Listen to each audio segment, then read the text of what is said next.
Vision is usually the dominant sense used by people with sight. The eye is the organ of sight and is shaped as a slightly irregular hollow sphere. To get a better view, let's enlarge the eye and turn off the lights. Here's a midline view. Various structures in the eye enable it to translate light into recognizable images. Among these are the cornea, the lens, and the retina. Light from this candle can be used to show how the eye translates light waves into images.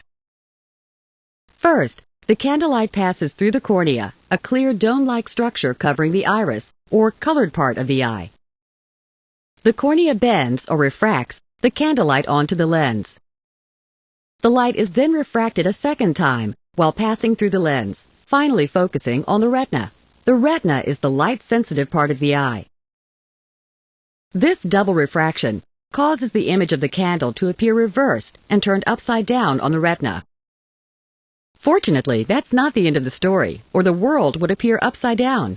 The image gets turned right side up in the brain, which is connected to the eye by the optic nerve. Impulses travel down the optic nerve to the occipital lobe of the brain, which then interprets the image of the candle in the correct perspective.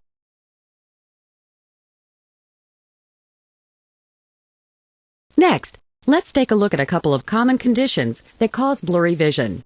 The shape of the eye is very important in keeping things we see in focus. If the shape of the eye changes, it affects a person's vision.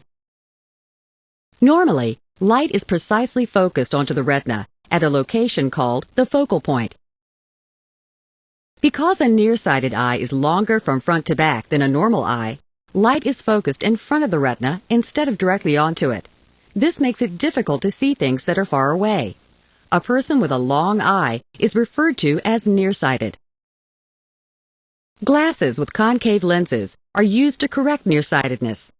The concave lens focuses light back onto the focal point of the retina. Farsightedness occurs when the length of the eye is too short. Light is focused at a point behind the retina, making it difficult to see things that are up close. A convex lens is used to correct farsightedness because it directs the focal point back onto the retina.